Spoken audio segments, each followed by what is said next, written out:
Si yo preguntara cómo está la iglesia del Señor, Iglesia Alianza Cristiana y Misionera Coro Norte Callao, dale un fuerte aplauso al Rey de Reyes, Señor de Señores. Durante este mes de septiembre, estaremos hablando sobre este gran tema, consolidando nuestra doctrina. El domingo pasado estuvimos hablando sobre doctrinas del Espíritu Santo en el libro de los Hechos. Hoy nos toca hablar sobre la doctrina de la salvación en el libro de Romanos. Y yo espero que la palabra que hoy el Señor nos regale sea de gran bendición. Vayamos por favor a Romanos capítulo 1, versos 16 y 17. Romanos capítulo 1, versos 16 y 17. Dice así la palabra del Señor: porque no me avergüenzo del evangelio, porque es poder de Dios para salvación a todo aquel que cree, al judío primeramente y también al griego. Porque en el evangelio la justicia de Dios se revela por fe y para fe, como está escrito: mas el justo por la fe vivirá. Este es uno de los pasajes más emocionantes que nos revela el poder del evangelio. Pero también es uno de los pasajes que históricamente dio luz a una gran reforma de la iglesia del Señor. De hecho, que Martín Lutero, que es conocido como aquel que promotor de esta reforma, se cuenta la historia de que él era un sacerdote católico que muy sujeto a toda la doctrina y las enseñanzas de la Iglesia Católica, promovida a través de las encíclicas papales. Pero un día, por ser un buen sacerdote, le regalaron una Biblia. Por primera vez él abre la Biblia y cuando empieza a leer la carta a los romanos, del apóstol Pablo a los romanos, él quedó impactado con esta porción que nosotros hemos leído, porque al hacer un análisis del texto, él descubrió que habían verdades muy poderosas y muy profundas que jamás se les había enseñado. Y creo que por esa razón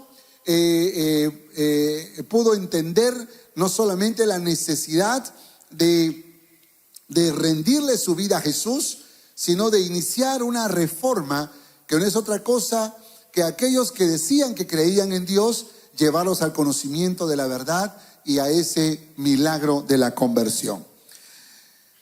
Cuando Pablo escribe esto, porque no me avergüenzo del evangelio, porque es poder de Dios para salvación, este es el por qué no estaba avergonzado de un evangelio centrado en un Salvador crucificado. Entiéndase por favor que Pablo le está escribiendo a la iglesia que está en Roma, y Roma se caracteriza por ser una ciudad llena de grandes líderes,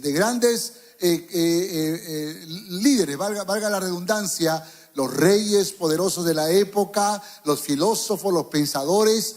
Pero tener un líder muerto y que fue muerto de la peor manera, porque la crucifixión era una de las muertes más horrendas que podía existir, no era razón de orgullo. Pero Pablo dice: no me avergüenzo del evangelio.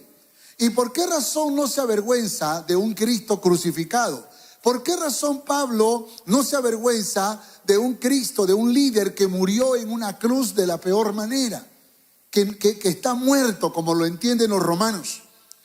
La razón por que Pablo no se avergüenza es porque él entiende que este evangelio que él está predicando es poder de Dios.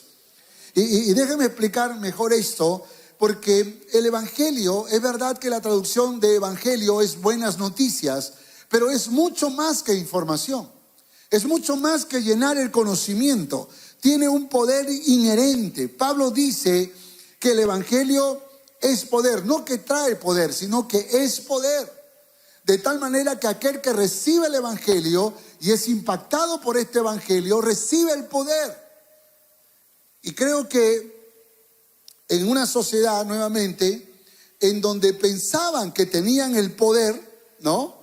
El poder es algo de lo cual Roma se jactaba, pero a pesar de su poder, los romanos estaban impotentes de hacerse a ellos mismos justos delante de Dios.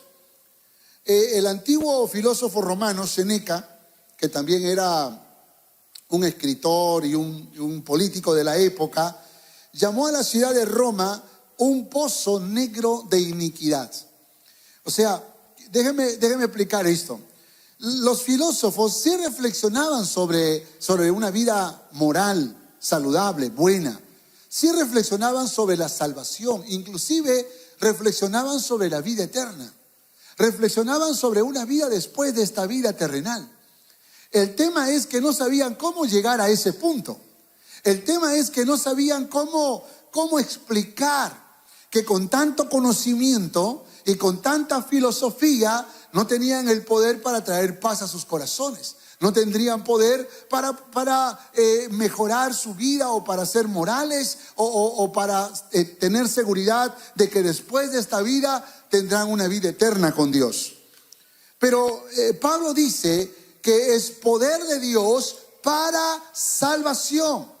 O sea, ese poder rompe todo temor, toda duda, toda confusión. Ese poder te da la seguridad, ese poder te convence de que tu vida está segura en las manos de Dios. En el mundo romano de los días de Pablo, los hombres buscaban por salvación. Y los filósofos sabían que el hombre estaba enfermo y que necesitaba ayuda. Epictetus, por ejemplo, un filósofo de la época, llamó a su cuarto de conferencia el hospital para el alma enferma. Epicuros llamó a su enseñanza la medicina de salvación. Séneca, del que hablé hace un momento, dijo que todos los hombres estaban buscando la salvación. Epictetus dijo que los hombres estaban buscando la paz.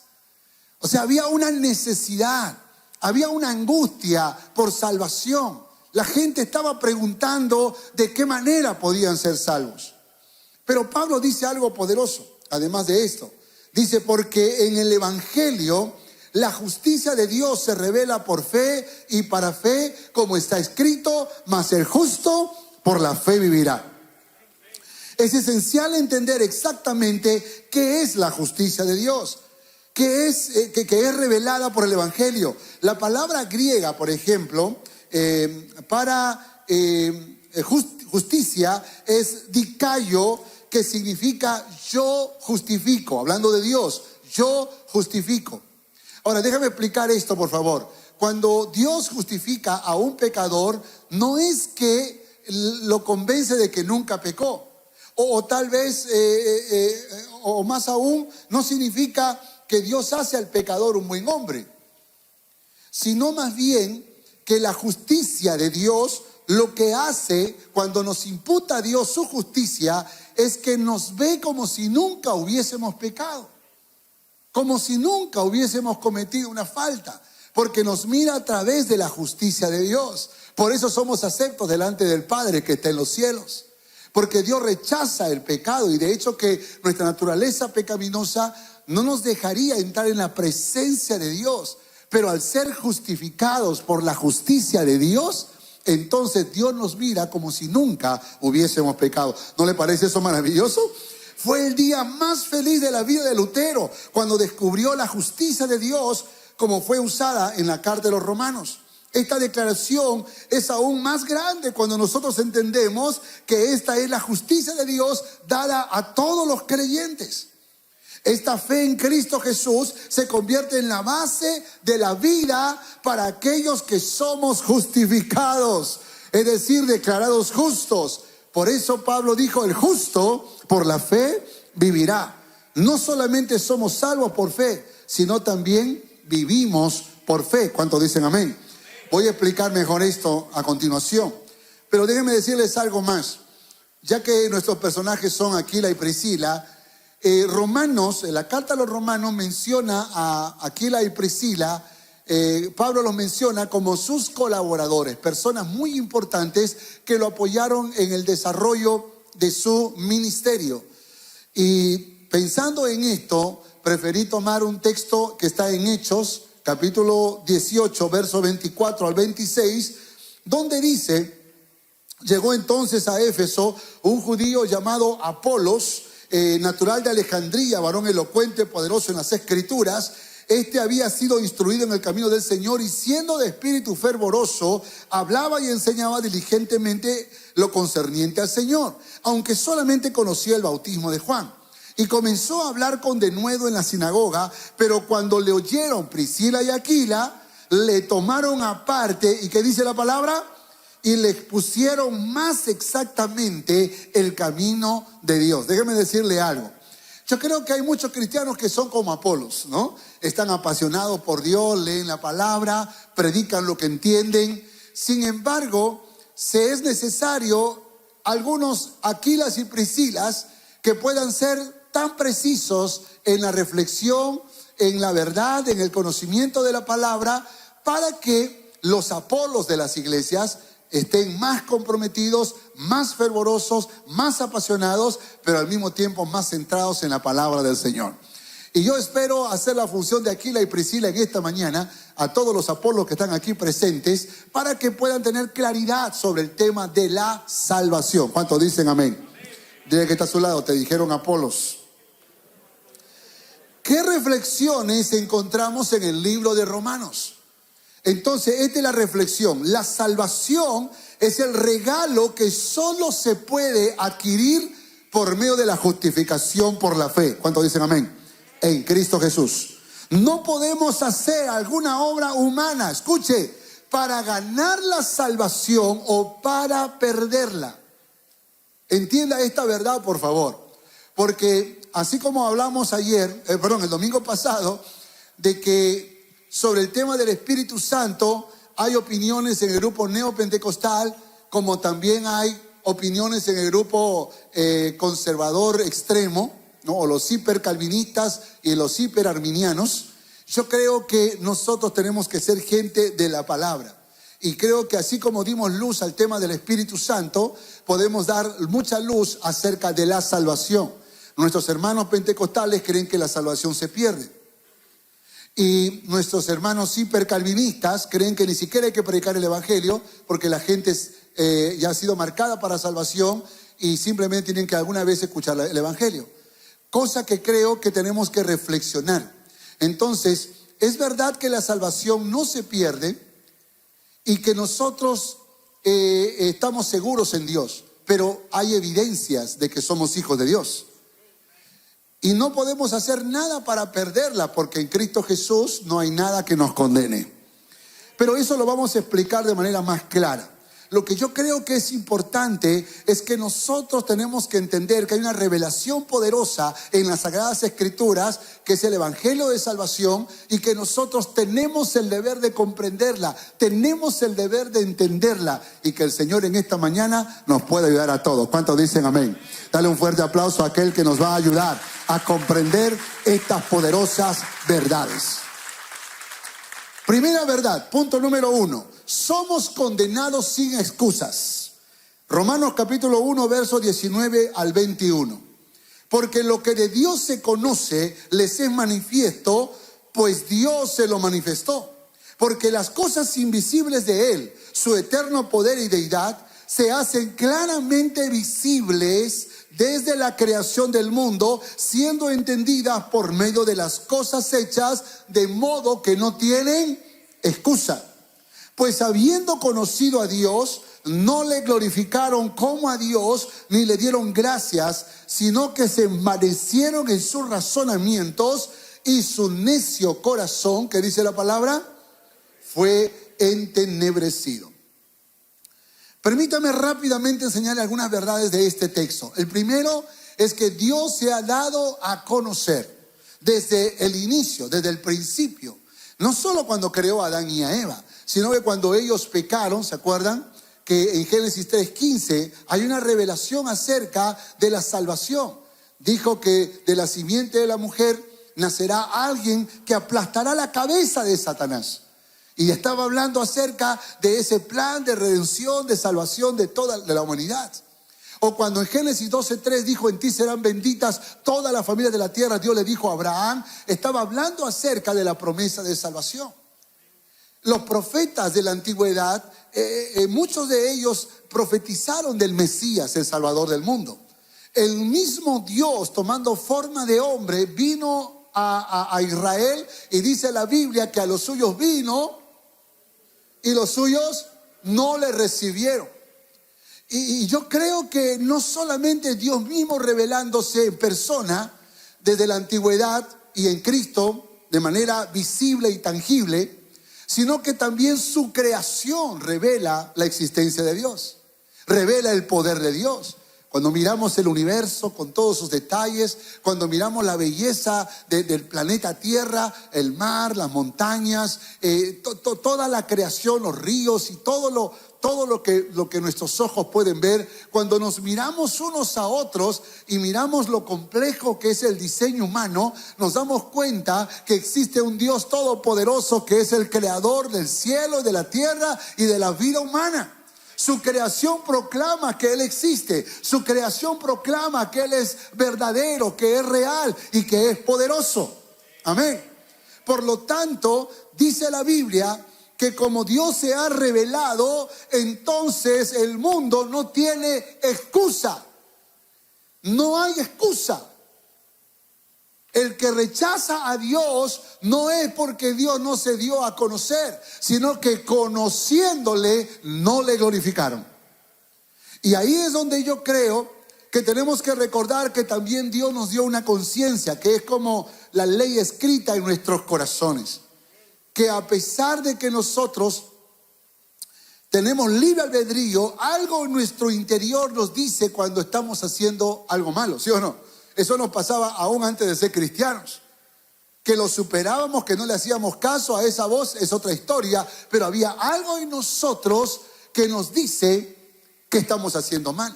Por eso cuando alguien fornica, adultera, cuando alguien quiere hacer algo de estas cosas inmorales, nunca lo hace con ventanas abiertas, nunca lo hace con bombos y platillos, no toma una foto en su Facebook y la cuelga, ¿no? No lo hace.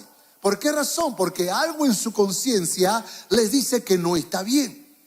Esa es la ley de Jehová en nuestros corazones. Dios revelándose, Dios dándose a conocer. Sin embargo, a pesar que le conocieron, no le glorificaron. ¿Cuántos cristianos conocen a Dios aquí? Porque dice la palabra que si tú le conoces, tú le glorificas. No le conocieron, le conocieron, pero no le dieron gracias. ¿Cuántos cristianos agradecidos hay acá? Porque no es conocimiento, escúchame. Hay gente que le conoce, pero no le glorifica. Hay gente que le conoce, acá conoce mucha teología, mucha doctrina, muchos versículos bíblicos, pero su vida no refleja una glorificación de Cristo. Su vida no refleja actos de gratitud, porque el que agradece sirve. ¿Cuántos dicen amén a esto? Por lo tanto, los que conocieron a Dios no le dieron gracia, sino que se envanecieron en su razonamiento. Vale decir, aunque la Biblia dice esto, y aunque Dios piensa así, yo pienso de esta manera. Y sus necios razonamientos, sus necios pensamientos fueron superados por la verdad de Dios. Y su necio corazón, dice la palabra, fue entenebrecido. Entonces, cuando el hombre está inundado de pecado, de injusticia, de maldad, no es que Dios no existe. Eso revela más bien que le ha dado la espalda a Dios, porque Dios se ha revelado todo el tiempo. Y tiene que saber algo más que dice las Sagradas Escrituras, que antes de que muramos, todos tendremos la oportunidad de escuchar el Evangelio de Jesucristo. De modo que nadie tiene excusa. Dígale que está a su lado, no hay excusa. Romanos 1:24 en adelante dice, por lo cual también Dios los entregó a la inmundicia. Note esto, porque hay tres Dios les entregó. Por lo cual Dios también los entregó a la inmundicia. ¿Qué significa eso? Otra versión va a decir, por eso Dios les ha dejado hacer lo que quieran. Es como el niño rebelde que no, yo quiero sentarme acá. No, aquí no, yo quiero. Y de pronto el papá dice, bueno, te dije que es peligroso, pero tú quieres, ahí te dejo. Y luego se da cuenta que es peligroso. Entonces, dice la palabra que Dios les ha dejado lo que ellos quieren. Los entregó a la inmundicia en la concupiscencia de sus corazones, de modo que deshonraron entre sí sus propios cuerpos, ya que cambiaron la verdad de Dios por la mentira, honrando y dando culto a las criaturas antes que al Creador. La rebelión ante Dios provoca religión, provoca idolatría, provoca paganismo, provoca adoración a objetos, provoca adoración a imágenes, provoca adoración a espíritus inmundos. Es una rebelión ante Dios. Y aquel que vive en la inmundicia es aquel que no honra a Dios con su cuerpo, sino que honra a dioses paganos, dioses ajenos o a sí mismo. Y eso es cambiar la adoración del Creador por la creación. Eso es estar entregados a la inmundicia. Y déjeme decirle, este mundo ha sido entregado a la inmundicia. Por esto Dios los entregó a pasiones vergonzosas. Es decir, les ha dejado hacer lo que ellos quieren, porque aún sus mujeres cambiaron el uso natural porque el que es contra naturaleza, y de igual modo también los hombres. Hermanos, el peligro de hoy en día es que existen personas que tienen una inclinación homosexual, lesbiana, y pretenden decirnos que es correcto, que es bíblico, que es de Dios, que Dios es amor y que podemos amarnos. Es más, alguna vez escuché decir, además, ¿por qué dicen que Aquila es hombre? Si Aquila y Priscila eran dos mujeres que se amaban y servían al Señor juntas. Y un desorden y una distorsión de la palabra de Dios. La Biblia dice claramente que Dios los entregó a pasiones vergonzosas. Quiere decir que todo este desorden moral que existe hoy en nuestra sociedad no es el diseño de Dios, es rebelión a Dios.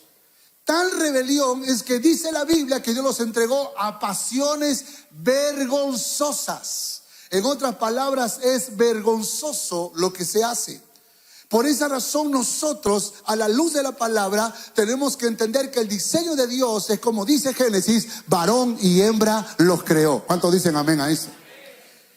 Y como ellos no reprobaron tener en cuenta a Dios, Dios los entregó a una mente reprobada. Otra vez, los entregó a una mente reprobada. Es decir, les dejó hacer lo que ellos quieren, para hacer cosas que no convienen.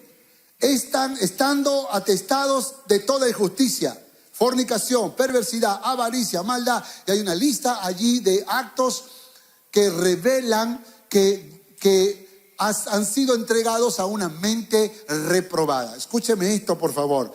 Creo que la mente reprobada, a veces nos olvidamos que es la envidia,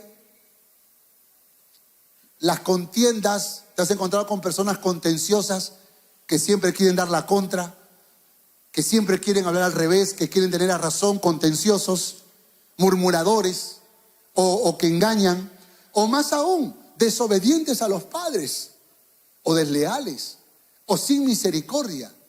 Esas cosas son revelación de que tenemos una mente reprobada.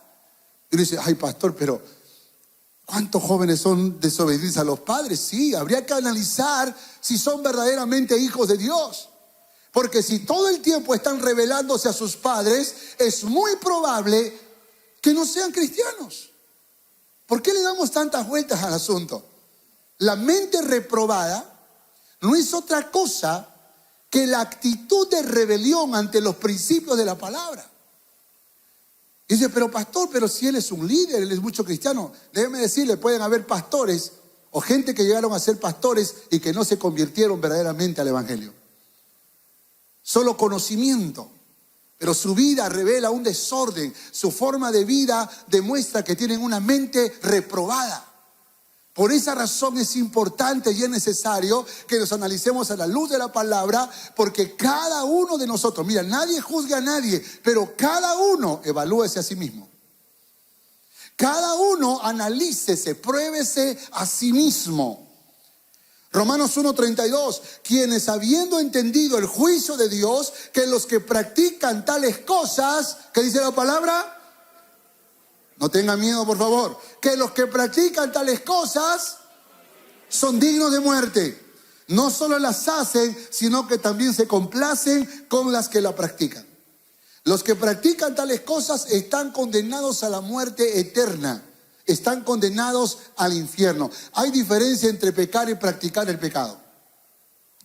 El que peca, el cristiano que peca, eventualmente lo que va a sentir es vergüenza y arrepentimiento. ¿Te ha pasado eso? Cuando una vez insultaste o respondiste mal o pensaste algo inmoral, te sientes avergonzado, te sientes mal y pides perdón. Eso no es practicar el pecado, eso es pecar. Nosotros como cristianos podemos pecar, pero rápidamente el Espíritu de Dios nos convence que hicimos mal y nos arrepentimos. Nos avergonzamos y nos arrepentimos.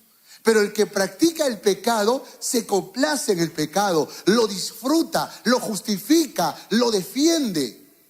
Ese es el que practica el pecado. Los que practican el pecado evidencian que no han nacido de nuevo. Están entregados a la inmundicia, las pasiones desordenadas y una mente reprobada. ¿Te has encontrado con señoritas que se toman fotos así muy seductoras en su Facebook, en su Instagram? ¿Te has encontrado con jóvenes que muchas veces muestran en sus redes sociales su inmoralidad? Y no se avergüenzan. Lo practican, lo defienden, lo justifican. Eso revela que no son hijos de Dios. Uno dice, ay, pero si va a la iglesia, es que ir a la iglesia evangélica es como ir a la misa en la iglesia católica. Hay mucha gente que va a misa y no saben para qué va. Y creo que muchas veces nos puede pasar esto en el mundo cristiano. Por lo tanto, es importante que entendamos esta verdad. Y otra más, que las buenas obras, escuche, no borran las malas obras. Porque eso es otra cosa que muchas veces nos ha engañado la religión. Si tú haces algo bueno, entonces se limpia lo malo que hiciste. No. Para que lo malo se borre de nuestro corazón, necesitamos el perdón de Dios. Y el perdón de Dios solo es posible cuando miramos a la obra de Jesucristo en la cruz del Calvario. Aquel que puede redimirnos, aquel que puede regenerarnos y aquel que puede convertirnos. ¿Cuántos dicen amén? Él es el Todopoderoso. Él es el que puede justificarnos y nos hace aceptos delante de Dios Padre. Segunda verdad. Somos justificados por la obra de Cristo.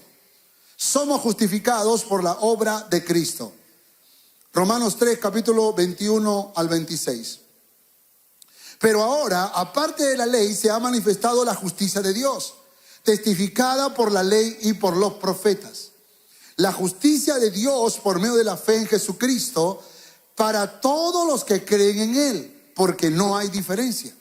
Por cuanto todos pecaron y están destituidos de la gloria de Dios, siendo justificados gratuitamente por su gracia mediante la redención que es en Cristo Jesús, a quien Dios puso como propiciación por medio de la fe en su sangre para manifestar su justicia, a causa de haber pasado por alto en su paciencia los pecados pasados, con la mira de manifestar en este tiempo su justicia, a fin de que Él sea el justo y el que justifica al que es de la fe de Jesús. ¿Cuántos dicen amén? Aquí hay mucho tesoro, hermano, mucha riqueza. Tal vez por el tiempo yo tengo que avanzar rápido, pero investigue, lea, analice, estudie, por favor. Los que creen y confían en Cristo son declarados justos. Eso es lo que está diciendo este texto. Los que creen y confían en Cristo son declarados justos. Por esa razón es importante la fe. Es importante, no son las obras, porque no seremos salvos por nuestras obras, pero sí por nuestra fe en Jesús. Por eso la palabra del Señor dice que el justo por la fe vivirá. Pero esa fe, ¿cómo se produce? Porque si el hombre está en rebelión, si el ser humano está en desobediencia a Dios, está practicando el pecado, ¿cómo es que puede creer? ¿Cómo ejerce fe? Y aquí es donde dice en los Romanos, también en la misma carta a los Romanos, así que la fe es por el oír, ¿y qué más? Y el oír por la palabra de Dios. Escuche esto, por favor. aunque la fe también es dada por Dios, pero es dada por Dios a aquel que hace el ejercicio voluntario de escuchar la verdad de Dios. Ahí empieza el milagro. Cuando alguien abre sus oídos para escuchar. Por esa razón yo creo que es importante traer gente a la casa del Señor. ¿Cuántos dicen amén a esto? Trae al esposo y dice, ay, pero mi esposo se me duerme, pastor, en el culto. Mi esposa se me duerme, mis hijos están inquietos, mis padres como que se aburren. No importa. Pero si ya aceptó venir, ya hemos ganado una primera batalla. La otra batalla es que pueda escuchar. Y de eso yo me encargo, porque cuando alguien se me duerme digo, ¡hey, escucha! Y lo despertamos. Y en medio de bromas vamos enseñándoles algunas verdades poderosas que necesitamos que la entiendan. Y una de ellas es que si empieza a escuchar el evangelio, si empieza a escuchar la verdad de Dios, es como una chispa, una pequeña chispa que se enciende en su alma y comienza entonces ahora a ejercer fe, la fe que viene de Dios, y con esa fe termina creyendo en Jesucristo. Fíjate, nosotros tenemos la práctica de traer a las personas a los pies del Señor. Le decimos, ven, entrega tu vida a Cristo, sal al frente o levanta tu brazo. Es una forma. Tampoco no la satanicemos y digamos, no, que eso no está bien, que eso no es correcto. No. Es una forma, pero hay muchas formas. De hecho, que el libro de los Hechos registra que cuando Pedro le estaba predicando a Cornelio y a los de su casa, ¿se acuerdan, no? Mientras le estaba predicando, dice, el Espíritu Santo vino sobre ellos. ¿Qué pasó en ese momento? La chispa. Estaban escuchando el mensaje de Jesucristo y mientras estaban escuchando, la chispa, algo se encendió. Esa chispa se convirtió en una llama, en una antorcha, en una hoguera, y el Espíritu de Dios selló sus corazones. Entonces yo creo que ese milagro no solo pasa cuando la gente levanta su brazo, puede pasar mientras están escuchando el Evangelio de Jesucristo. Porque el oír, porque la fe viene por el oír y el oír por la palabra de Dios.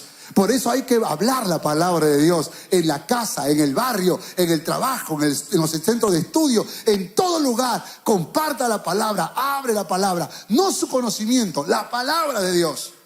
Entonces la palabra de Dios provoca esa chispa que puede terminar salvando al inconverso por su fe en Cristo Jesús. Somos justificados gratuitamente mediante la redención. Déjeme explicar la redención. Creo que la ilustración mejor que encontramos en la Biblia es cuando en el libro del Éxodo se registra la historia de cómo es que fueron redimidos los primogénitos. De hecho, que por esa razón en el libro de los Hebreos se nos llama congregación de primogénitos, ¿no? Porque hemos sido redimidos como los primogénitos del libro de Éxodo. ¿Qué pasó? El ángel de la muerte tenía que venir y matar a los primogénitos. Era una de las plagas, las 10 plagas que Dios le había dicho a Moisés que sucedería en Egipto. Pero le dijo que para que el ángel de la muerte no mate a los primogénitos, sacrifique un cordero y con la sangre del cordero cubra los dinteles de las puertas de las casas de los hebreos, para que el ángel de la muerte pase por encima y no toque a los primogénitos hebreos. Y así fue como sucedió. Eso se llama redención. Hermanos, por la sangre del cordero perfecto que quita el pecado del mundo, hemos sido cubiertos y librados de la condenación eterna, porque el bueno murió por los malos, el santo por los pecadores, el justo por los injustos, Cristo Jesús por nosotros. Hemos sido redimidos por su sangre y a Él sea toda gloria, toda honra y toda alabanza a Cristo Jesús. Hay un término teológico que se describe como la doble imputación. Imputación es antónimo de amputación. Amputar, por ejemplo, cuando hay que amputar un brazo, es cortar un brazo, ¿no? Imputar es al revés, es colocar, es poner. Entonces, la doble imputación es que nosotros le imputamos nuestros pecados al Señor cuando Él estaba en la cruz, porque dice que Él tomó todos nuestros pecados sobre sus hombros y Él nos imputó su justicia. Doble imputación. Nosotros le imputamos nuestros pecados, Él imputó su justicia en nosotros. Y por eso es que somos aceptos delante del Padre. No son tus buenas obras, sino es tu fe en Cristo Jesús. Es haber puesto tu confianza y tu esperanza en Cristo Jesús. Es porque tú reconoces que en Él has sido salvo y le alabas y le adoras y le glorificas. Por esa razón, yo creo que aquel seguidor de Cristo, aquel que está agradecido con el Señor, le ama, le adora, le alaba, le sirve, muestra su gratitud y su emoción por este Cristo maravilloso. ¿Qué dice Romanos 5? Dice: justificados pues por la fe, tenemos paz para con Dios por medio de nuestro Señor Jesucristo. ¿Cuántos dicen amén a esto? Qué poderosa verdad, ¿no? Otra más, en Romanos 8 dice: ahora pues ninguna condenación hay para los que están en Cristo Jesús. No hay condenación. Hermano, pero alguien me dice: pastor, pero ¿y si uno peca? Sí, por el pecado hay castigo, hay corrección, pero no hay condenación. Tiene que estar seguro de eso, ¿eh? Porque alguien puede decir: ay, si muero en pecado, si me voy al infierno. No. Para los que están en Cristo Jesús no hay ninguna condenación. O sea, no puede decir porque el hermano pecó y se murió: este sí se va al infierno.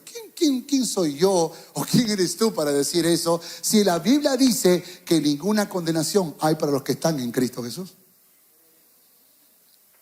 Un día me preguntaron: pastor, ¿y el cristiano que se suicida, se va al cielo, sí o no?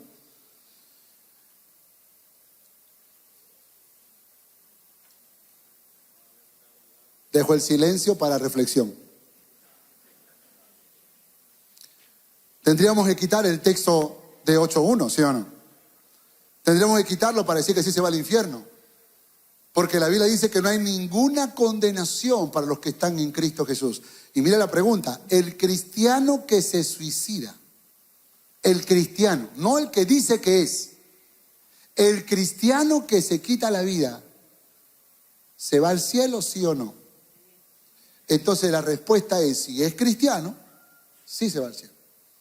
¿Por qué razón el suicidio tiene que ser un pecado peor que la fornicación o el adulterio, o la mentira o la murmuración, o las contiendas y las disensiones?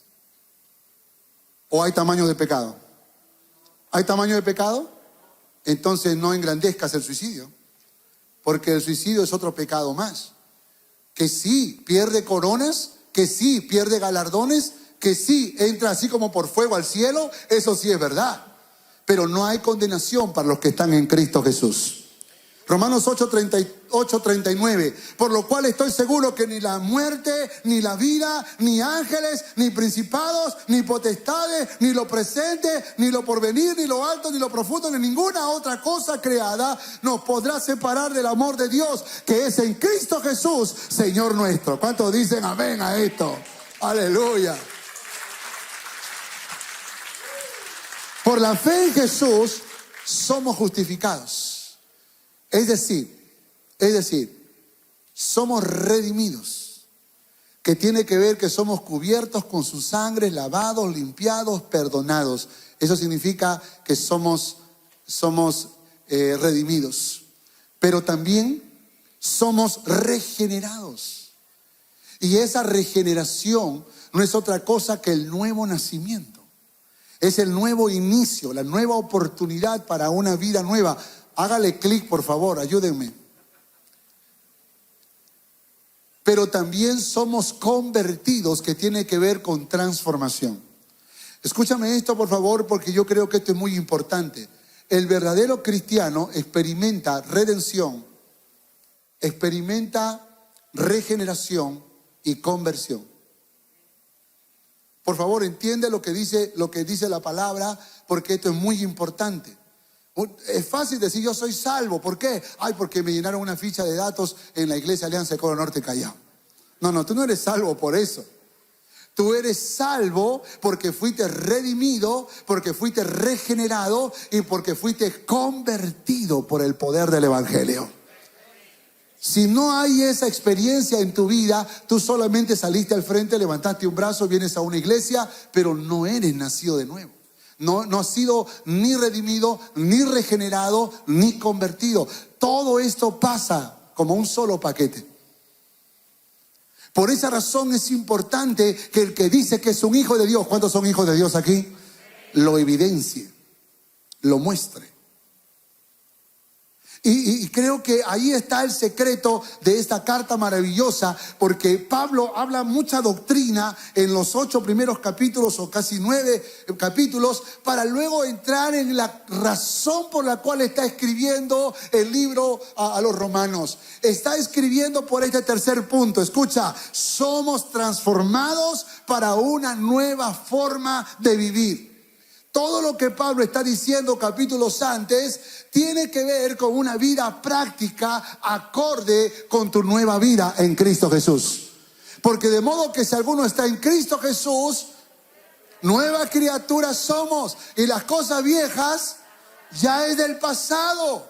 Tú no puedes ir al mundo nuevamente o vivir como el mundo, esa es tu vida antigua. Pero ahora en Cristo Jesús tú tienes una nueva vida. Romanos 12 dice: así que, hermanos, os ruego por la misericordia de Dios que presentéis vuestros cuerpos en sacrificio vivo, santo, agradable a Dios, que es vuestro culto racional.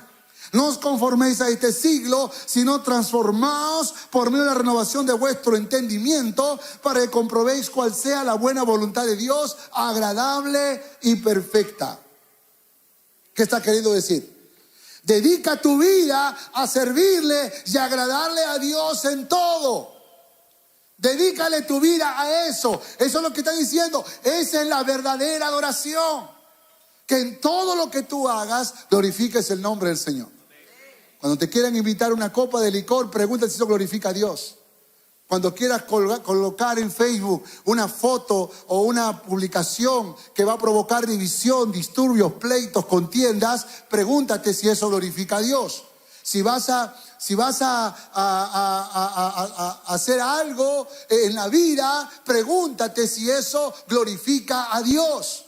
Porque tu vida y mi vida tiene que ser una vida de adoración al Rey de Reyes y Señor de Señores.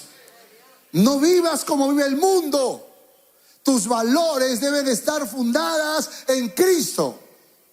Aunque el mundo nos llame bobos, nos llame tontos, aunque el mundo nos llame, nos tenga términos de burla, si esto que estamos haciendo glorifica a Dios, lo más importante no es lo que opina el mundo, lo más importante es lo que opina nuestro Padre que está en los cielos.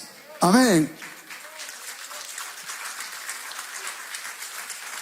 Transfórmate en una nueva persona cada día. Pero para eso tienes que cambiar tu forma de pensar. Aquí está el problema. Aquí es donde todos luchamos. Aquí es donde nosotros nos resistimos. Maridos, amad a vuestras mujeres. ¿Por qué tengo que hacerlo? Y empiezo a luchar. Trátala como el vaso más frágil. No puedo. Yo soy bruto, yo soy torpe, yo así nací. Sí, pero así no debes morir, porque Dios te puede transformar en un hombre, en un esposo amoroso y tierno. Mujeres, respeten a sus maridos. No entra eso, no entra aquí. No puedo hacerlo. Hay una batalla en mi alma, y aquí es donde tengo que cambiar mi forma de pensar para cambiar mi forma de vivir. Aquí donde luchamos con las contiendas, con las murmuraciones. Aquí luchamos. Hoy en día es tan fácil vivir como el mundo. ¿Qué hace el hijo cuando se rebela ante los padres? Se va de la casa. Todos hemos tenido hijos pródigos. Esos pródigos que duran 30 minutos, ¿no? En la calle, 1 hora, un día, porque se dan cuenta que no pueden vivir solos. Uno de mis hijos fue pródigo por 30 minutos. Me llamó, me dijo: papi, no la hago. Regreso a casa mejor. Pero ¿saben? Ese espíritu de independencia está en el mundo. Los hijos ahora viven lejos de sus padres. Ese es un pensamiento secular, hermanos. Es un pensamiento mundano. No digo de aquellos que bendicen a sus hijos porque tienen que ir a estudiar a otra ciudad o a otro país. No. Estoy hablando de esos hijos que no quieren la sombra de sus padres y se quieren apartar de sus padres y justifican que más cerca del trabajo, que quieren vivir, que quieren ser más responsables, etcétera, etcétera. ¿Cuándo, bíblicamente, cuándo es que un hijo se separa de sus padres? Por tanto, dejará el hombre a su padre y a su madre y se unirá a su mujer y serán una sola. Entonces, ¿cuándo se separa el hijo? Cuando se casa. Porque hasta ese momento tiene que aprender a vivir en familia. Porque lo que va a construir es una familia. Y tiene que entrenarse. Por esa razón, tenemos que cambiar nuestra forma de pensar. Aquí está el problema. Aquí está el problema. Por esa razón, dice, transformaos por medio de la renovación de vuestro entendimiento para que comprobéis cuál sea la buena voluntad de Dios. Porque cuando tú transformas tu forma de pensar, entonces entiendes la voluntad de Dios. Y descubres que es buena, que es agradable y que es perfecta. ¿Cuántos dicen amén a esto? ¿Y cuántos celebran que la voluntad de Dios es buena, agradable y perfecta? Toda la doctrina que Pablo enseña al comienzo es para enseñarles a vivir en una vida armoniosa. Romanos 12:2 dice, para que comprobéis cuál sea la buena voluntad de Dios, agradable, buena y perfecta. Pablo aterriza toda la teología de la justificación en vivir una vida justa y honorable, acorde con los principios de la palabra de Dios. No te conformes a este siglo, piensa de ti mismo con cordura, aborrece lo malo y sigue lo bueno, amaos los unos a los otros, practica servicio de hospitalidad, llora con los que lloran, ríe con los que ríen, no paguéis mal por mal, obedece y no te resistas a las autoridades, no debas a nadie nada, no juzgues por comida y bebida. Toda la teología enseñada por Pablo para vivir una vida cristiana armoniosa. El cristianismo no es teórico, sino práctico, vivencial. Si somos de gente de puro conocimiento, eso no nos vuelve sabios, nos vuelven fariseos. Y sepa que las iglesias están llenas de fariseos, que creen que siempre tienen la razón, que tienen así postura de sabios, pero no son sabios. ¿Por qué razón? Porque en lo que dicen y en lo que enseñan dividen el cuerpo de Cristo. En lo que piensan y en lo que hablan no suman ni multiplican, restan y dividen. Y si tú eres un hombre sabio, si tú eres una mujer sabia, tú vas a edificar el cuerpo de Cristo, tú no la vas a dividir. Tú vas a sumar y multiplicar, tú nunca vas a restar y vas a dividir. Porque tú eres un hombre de Dios, una mujer de Dios, tú no eres un fariseo. Mira que está a tu lado. Mira que está a tu lado, dile, tú eres un hombre de Dios. Tú eres una mujer de Dios. Tú no eres un fariseo, dile. Y por esa razón, la obra crece, la iglesia avanza. Porque somos hombres y mujeres de Dios. ¿Cuántos dicen amén? Dale un fuerte aplauso al Todopoderoso.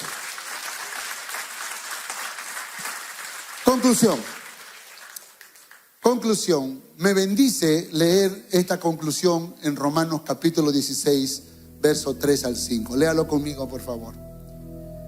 Saludad a Priscila y Aquila, mis colaboradores en Cristo Jesús, que expusieron su vida por mí. Note, por favor, a los cuales no solo yo doy gracias, sino también todas las iglesias de los gentiles. Saludad también a la iglesia de su casa. ¿Te has dado cuenta quiénes eran Aquila y Priscila? Hombre y mujer, Aquila y Priscila. Era una de esas parejas que todo pastor quiere tener a su lado. Era una de esas personas que no solamente fueron colaboradores, que no solamente sirvieron comprometidamente en el reino de Dios, sino que estaban dispuestos a dar su vida por Pablo. Léelo, por favor. Que expusieron su vida por mí. Porque no es tu conocimiento lo que me bendice. Y hablo como pastor, y no es tu conocimiento lo que bendice a tu pastor zonal. No es tu conocimiento, es tu amor, es tu respeto, es tu dedicación, es unir tu corazón a su corazón. Es que el pastor Paul una su corazón al mío, porque de eso se trata el evangelio. Eso lo hace el poder del evangelio. Porque religión, podemos competir en inteligencia y nunca estar unidos, pero verdadero cristianismo nos une. Y Aquila y Priscila estaban unidos a Pablo como colaboradores. Expusieron su vida, y no solo por él, sino también por las iglesias. Y no solamente eran personas comprometidas, su casa era una iglesia, su casa estaba abierta para ser un grupo familiar. Eran pareja, una pareja comprometida, y eso revela el conocimiento del evangelio, hermanos, el poder del evangelio en sus vidas. Porque si tú y yo queremos decir que conocemos el evangelio, por favor no te quedes en el conocimiento. A través de tu vida, cada día, de tu relación con la iglesia, con los pastores y con el mundo, demuestra que el evangelio es poder de Dios. Demuestra. Y ahí es donde creo que nosotros necesitamos bendecirnos mutuamente. Eso es lo que me lleva a compartir la palabra, a pesar de un fuerte dolor en mi hombro. Eso es lo que te ha llevado a ti a hacer muchos sacrificios, a pesar de que tal vez tienes derecho a descansar o a detenerte o a parar. Es el amor de Cristo quien nos lleva a hacer locuras para Él, porque el poder del evangelio está fluyendo en nuestras vidas. Y ojalá Dios siga levantando Aquilas y Priscilas, siga levantando hombres y mujeres, matrimonios, parejas, que puedan ser capaces de evidenciar el poder del evangelio. Porque el poder del evangelio es lo que convence al mundo de pecado, de justicia y de juicio. Entonces no solo demostramos que somos salvos, sino que podemos provocar que otras personas enciendan la chispa de la fe y puedan venir al conocimiento de la verdad y ser redimidos, ser regenerados y convertidos por el poder del evangelio. ¿Cuántos dicen amén? Yo quiero eso. ¿Cuántos quieren lo mismo? Hola, gracias por mirar este video. Espero que haya sido de bendición para tu vida. Y por favor no olvides de suscribirte en este canal y darle like si te gustó el video. Y compártelo para que juntos podamos ser de bendición para nuestra ciudad, para nuestra nación y el mundo entero. Que Dios te bendiga.